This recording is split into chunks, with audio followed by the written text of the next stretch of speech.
Yung Kelly na may punto, hindi. Bakit hindi? Santo Niño de Cebu.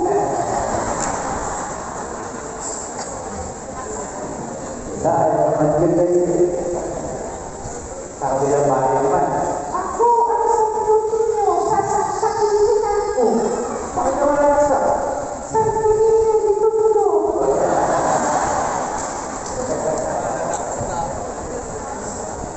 Okay, maniniwala sa mga gano'n. Nandinin lang po sila. Okay. Ito po, mga punto, no? Speaking of pandinig lang, gusto ko rin pong ipaalala sa inyo. Okay.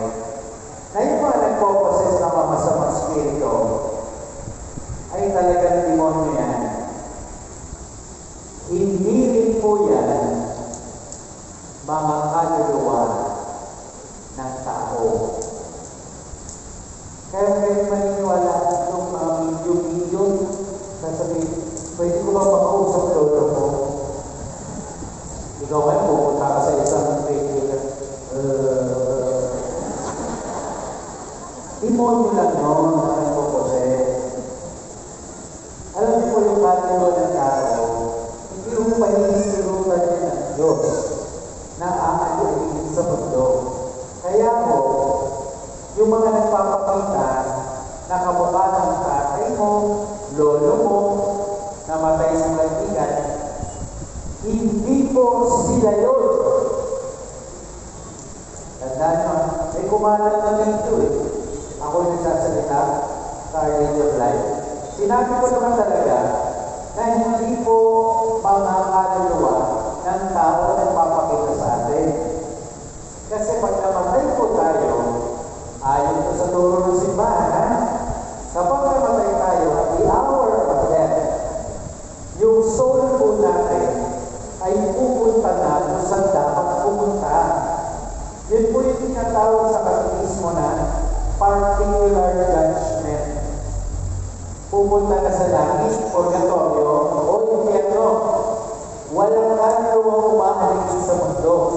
Ngayon, may nag-comment, ay, hindi alam ni Father, na yung mga kaluluwa sa purgatorio pwede magpapalas. Hindi pa ako tapos eh.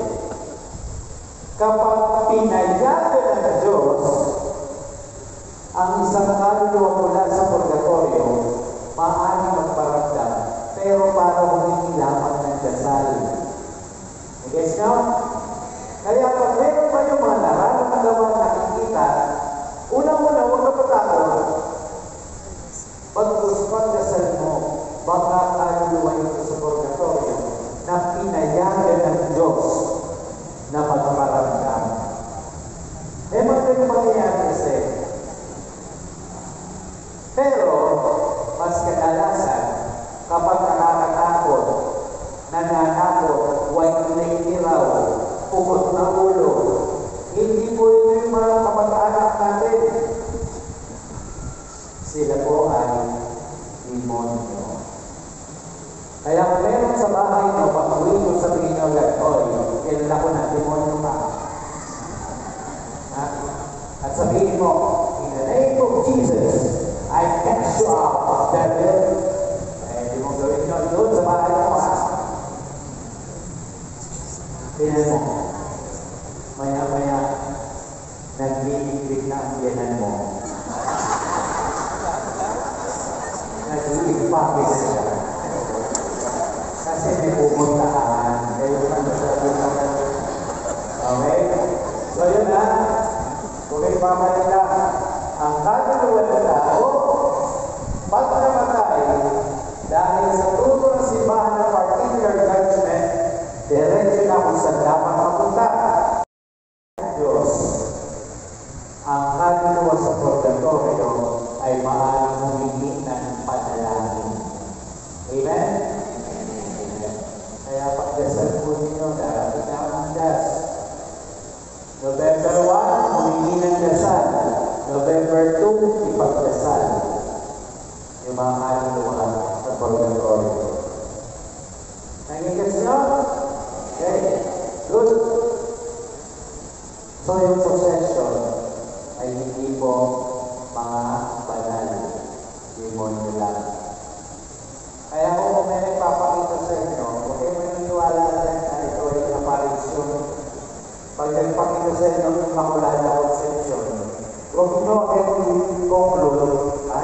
kaya parisip sa akin, Father, pati ka lang dapat pag-inter niyan. Hindi ako. Ang klasiko ang story nito, meron yung pamilya ng bahay. Dumating yung pari sa bahay. Pagdating yung Father sa bahay, sabi niya nangyari, Father, may papakita ko yung lola namin dito yung bago ng hagdan. Talaga? May papakita. Opo, patay na po yun.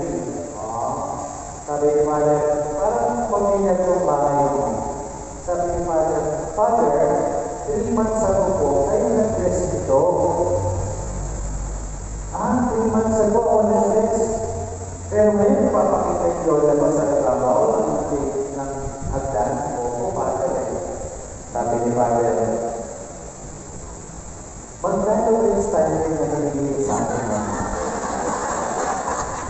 Sabi niya rin, Father, 300 po. Good for 3 months lang talaga yan.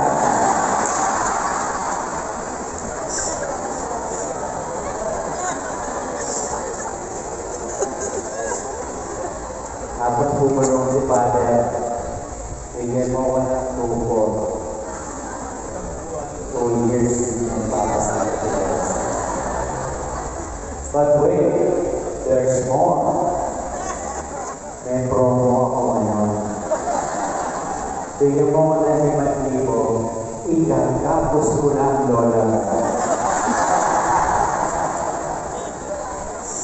Sa mga nagpipindot, joke lang ha. Baka dahil kayo naman sa mga ginagawa ninyo. Okay.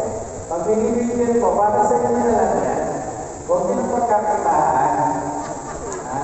Dadami na sa Diyos yan eh. Okay? Yun. Sinasali na kayo ng Diyos yun. Okay? Number 3. Okay, magkala rin po. Ito ay mabilis lang. I-enumerate ko lang yan. Okay, okay, tatagal dito.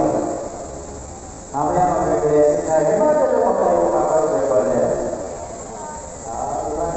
Kung wala, kaya pa kasi dito. Okay. Ito, kailangan mo malaman ko. Sabi ko kanina, kasi dito malalaman natin kung sino yung mga posibleng maposes. Ito, interesting ito. Sino yung posibleng maposes, ma-oppress, ma-obsess, at bakit may infestation. Ito po yung tatanungin